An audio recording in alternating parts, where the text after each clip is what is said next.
Nah, untuk status kepemilikan rumah ini sendiri, kira-kira seperti apa, Pak? Pribadi atau memang udah dikelola oleh pemerintah secara utuh? Mengenai status kepemilikan, sebetulnya ini tetap masih milik pribadi. Oh, pribadi. Ya mungkin disitulah pemerintah ikut membantu dalam hal pemeliharaan dan perawatan.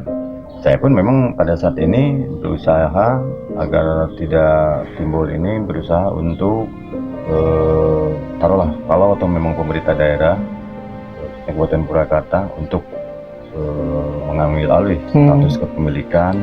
Kita pun dari pihak keluarga memang udah legowo, udah siap gitu kan. Badan investasi silakan, dalam artian mungkin ada dalam peraturan pun itu bisa untuk peralihan kepemilikan.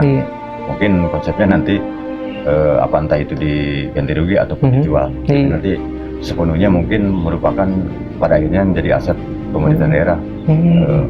Salah satunya itu mungkin kesananya termasuk bangunan ini mungkin nanti akan sepenuhnya dikelola oleh pemerintah daerah.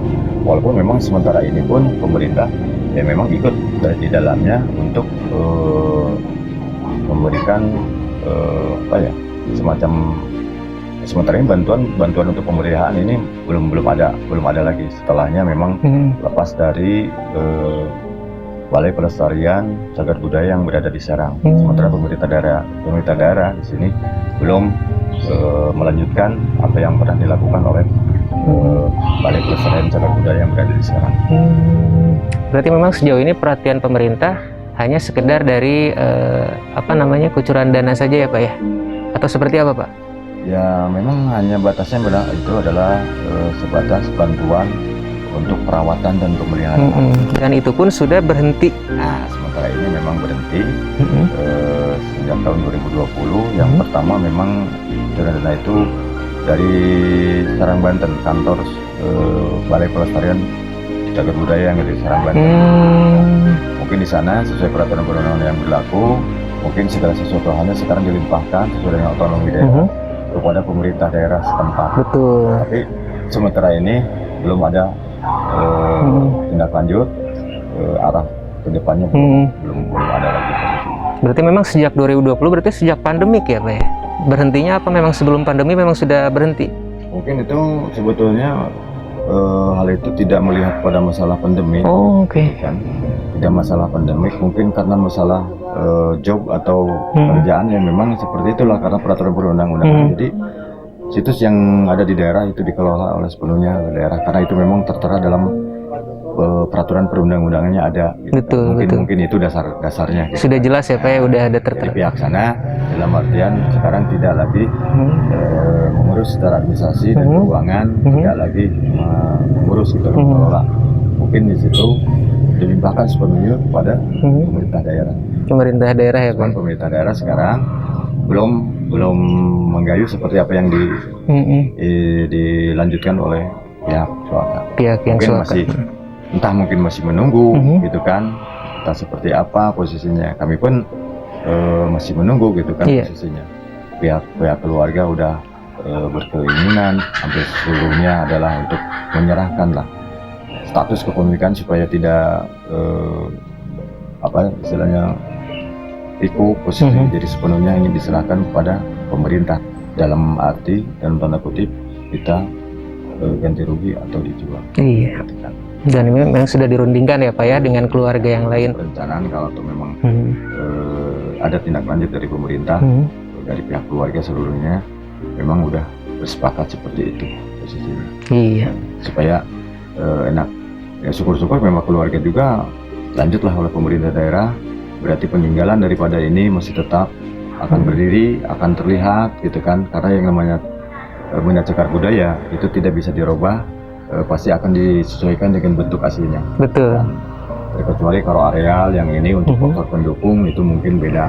Tapi di bangunan utama atau di ini utama itu mungkin konsepnya dasarnya tidak bisa dirubah bentuk apapun gitu kan. Mungkin kalau diperhalus, dibersihkan atau seperti pengecatan ini asal dengan sesuai dengan konsep awal ketemu atau ditemukannya ini sebagai benda cagar budaya. Mungkin itu. Iya. Nah, ini di cagar budaya ini tersimpan pusaka apa saja atau peninggalan apa aja, Pak? sebetulnya kalau menurut cerita dari orang tua itu peninggalan-peninggalan sebetulnya banyak. Banyak Pak. Ya, yang tersisa posisinya termasuk benda bergerak ya. Itu hanya seperti senjata tajam gitu kan. Termasuk ada pedang, kemudian keris, kemudian ada mesin jahit. Mesin jahit yang diputar kalau dulu katanya itu mesin jahit pap isinya, yang dulu yang lama. Nah, sementara waktu pas begitu sesuai dengan pendataan dan penelitian waktu terakhir yang tertinggal adalah itu. Tapi kalau menurut cerita memang dulu banyak ya Pak ya. Ya dianggap yang namanya bekas properti yang di dalam seperti kursi goyang, kemudian lampu ron dari cerita orang tua dulu adalah kayaknya yang terakhir pas begitu sesuai dengan pendataan yang terakhir yang ada, termasuk benda bergeraknya yang ada sebagai pelengkap daripada ini hanya sajam itu yang. Hanya sajam itu ya. Ya istilahnya ada pedang 2 yang tertinggal, kemudian keris 3, kemudian dalam mesin jahit pap posisinya. Nah, adapun yang lain-lainnya itu adalah termasuk barang, bukan barang asli, itu adalah barang titipan. Titipan ya Pak ya. Tapi pada akhirnya udah ini jadikan koleksi sebagai di rumah ini gitu kan, di momen ini. Ya, termasuk yang di samping Bapak ini ya Pak ya. Juga titipan Pak. Saya sendiri dan juga tidak mengakui bahwa ini mungkin ini dari orang lain yang memang registrasinya pun saya tidak tahu paham. Nah ini termasuk adalah barang titipan. Nah, cuman memang sudah lama juga Pak. Ini juga termasuk barang-barang lama. Tadinya mungkin ini untuk melengkapi koleksi karena ini disesuaikan dengan rumah, memang rumah kuno termasuk. Nah, cuman ini tidak termasuk dari peninggalan asli dari rumah ini. Nah, terkecuali kalau lesung di sana yang di dalam. Ingat persis dulu memang pernah digunakan di belakang lesung di dalam. Kemudian ada lagi di begini, kemudian peralatan batu-batu ini itu termasuk koleksi yang bukan memang peninggalan asli dari rumah ini. Iya. Dan itu kan benda pusaka itu kan istilahnya orang bilang sakral ya Pak ya. Tapi nggak ada perawatan khusus juga sama kayak perawatan rumah ini biasa aja gitu Pak. Dulu semuanya waktu masih ada mamang sendiri masuk kakek termasuk ini ya memang itulah, cuman di era generasi sekarang memang tidak ada penerusnya. Ya kita biasa-biasa aja, hanya perawatan biasa-biasa aja. Dulu Pak kan ada perawatan khusus. Kalau dulu ada ritual semacam kayak gimana gitu Pak ya? Karena memang semenjak memang orang tua termasuk yang ininya udah tidak ada, sekarang tidak ada generasi yang seperti itu ya Pak ya, melanjutkan. Jadi kita melakukan pembersihan atau perawatan yang biasa aja lah, seperti tidak karena ya memang itulah. Karena memang mungkin tidak ada generasi selanjutnya yang seperti terdahulu gitu kan maksudnya. Betul. Nah kalau di era pandemik ini Pak, sama sebelum pandemi kira-kira yang mengunjungi tempat ini ada bedanya nggak Pak? Atau mungkin berkurang atau seperti apa? Sebetulnya mengenai pengunjung sekarang itu tidak terlalu banyak lah, tapi dalam jarak 1 bulan atau ini selalu ada aja pentingan.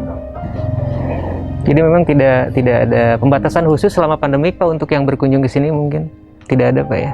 Sebetulnya kita tidak ada, sepanjang ya memang kita mengikuti aturan, ya kita sesuai dengan aturan lah, prokes gitu. Ya memang sementara ini pandemi juga bisa dirasakan memang agak berkurang. Agak berkurang ya Pak ya, betul. Institusi kan ini termasuk sekolah pun sekarang kan belajarnya memang belajar daring kan, daring ya. Gitu, kan, tidak secara langsung gitu kan. Iya, dan terakhir mungkin sekali lagi nih harapannya Pak untuk Rumah Cagar Budaya ini, Rumah Adat Citelang ini ke depannya seperti apa Pak harapannya Pak? Ya harapan dari keluarga memang saya pribadi juga ini karena memang ini satu-satunya peninggalan dari orang tua dan satu-satunya merupakan aset. Ya pengen kita pun ini sesuai dengan pesan dan amanah memang di awal dari orang tua pun jangan sampai taruhlah dibongkar atau diruak itu inilah. Bahkan pesannya jadikanlah lumbung untuk keluarga gitu kan. Nah, cuman sekarang pola pikir dengan keluarga sekarang udah beda, mungkin arahnya ke sana. Kami mengharapkan memang ini tetap berdiri. Tetap berdiri pasti. Sekalipun nanti ada peralihan kepemilikan pun diharapkan memang dari keluarga pun ini masih tetap berdiri. Betul. Kami pun kalaupun misalkan ini perjalanan sedang proses misalkan taruhlah ada peralihan kepemilikan berarti kami dari keluarga masih merasa bangga, masih bisa melihat berarti bentuk dan segala macamnya ini adalah peninggalan dari orang tua masih tetap ada. Iya. Bersyukur sampai dengan ke bawahnya, sampai ke anak-anak cucu kami pun masih bisa Amin. kami tunjukkan bahwa ini adalah warisan dari orang tua masih Betul, ada. betul. Dan itulah yang mungkin harapan yang Iya. sementara dari pihak keluarga seluruhnya itu memang keinginannya tetap berkokoh lah. Kalau Iya. sekalipun nanti pun ada upaya berusaha untuk pengalihan Iya. pengalihan kepemilikan, mudah-mudahan ini tidak dibongkar. Amin, tidak amin. apa, Betul. tetap ini lestari. Lestari. Oh, gitu kan. Ini hingga juga ini mempunyai nilai budaya. Iya, nilai histori yang panjang ya Iya. Pak ya. Seperti apa? Terima kasih Pak ya. Nah, demikian pemirsa Cipta TV episode Napak Tilas untuk kali ini di Rumah Adat Citalang. Terima kasih sudah menyaksikan dan jangan sampai lupa untuk terus menyaksikan Napak Tilas di episode-episode selanjutnya. Terima kasih.